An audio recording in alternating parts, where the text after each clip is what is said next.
I don't know about y'all, but education has been popping off for a while. I mean, not too long ago, we were seeing like a multitude of videos of students hitting teachers, teachers hitting students, knucking if you bucking, if you bucking, if you knucking, and I hope them know. But this generation of teachers, the millennials, we about them lives, we about them hands, we about them press charges for parents and kids. I don't care what you about to say. I'm not about to be out here losing my life, my legs, and my license for who? For nobody. Okay. So with that being said, there was a story that came out where a mother sent their kid into the school with a knife, and that kid, shank another kid, and now the other kid is in critical condition, and everybody's just looking around like, how did they get past the metal detectors? When I first heard the story, I was like, where are the metal detectors? How do we not have metal detectors? And then I looked at the story again, and I was like, the child didn't have a knife at first. The mom had the knife and she gave it to the child, but somehow the mom went through the same metal detector as the child, and the security guard didn't check the mom but only checked the child.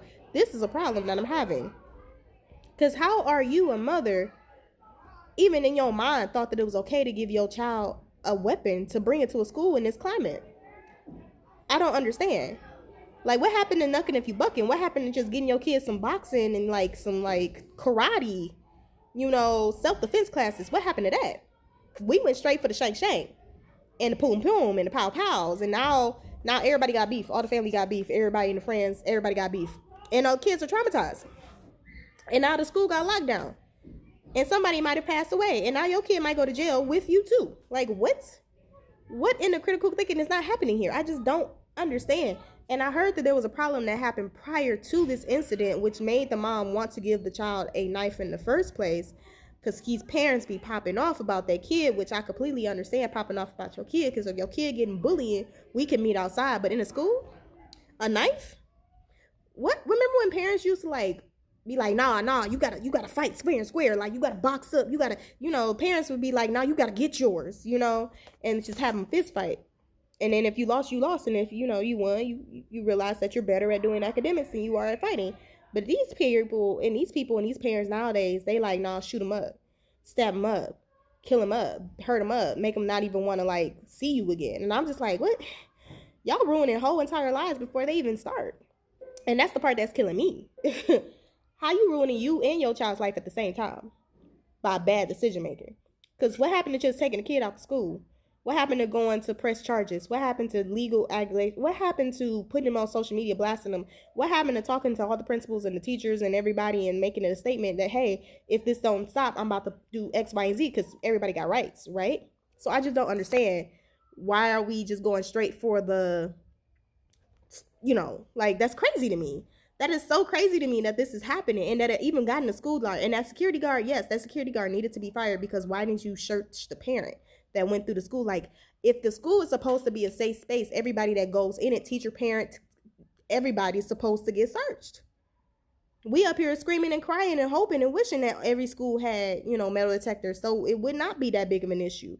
But it's still an issue. That's crazy to me. I mean, human error, it happens. But that's wild. That's beyond wild. And what's even more beyond wild is that I'm shocked, and I probably shouldn't be, because there's a generation out there that used to go to school with switchblades in their mouths and their hair because they couldn't walk to school safely, okay? There's a generation out there that used to put rocks in socks, okay?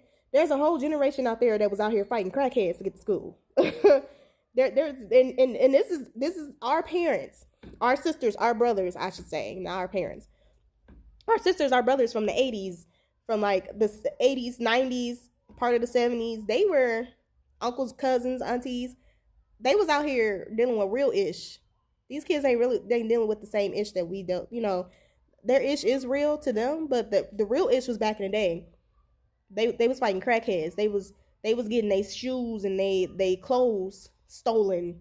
People was running J's and all types of stuff back in the day. Like, you had a real reason to need a weapon, unfortunately, back then. But in school, not so much. Like, in school, your parent, wild, just bad decisions. Like that mom, you don't ever hear about. Nope, you know what? Let me not even lie, because you definitely hear about dads giving their sons, pum pums, and it's just crazy. It's just crazy all the way around. Like, there's got to be better situations, better decisions, better chances, better ways than to do this. I hope baby girl pulled through. I hope this is a lesson learned. I hope they figure it out. And I hope that, it never happens again because that's crazy.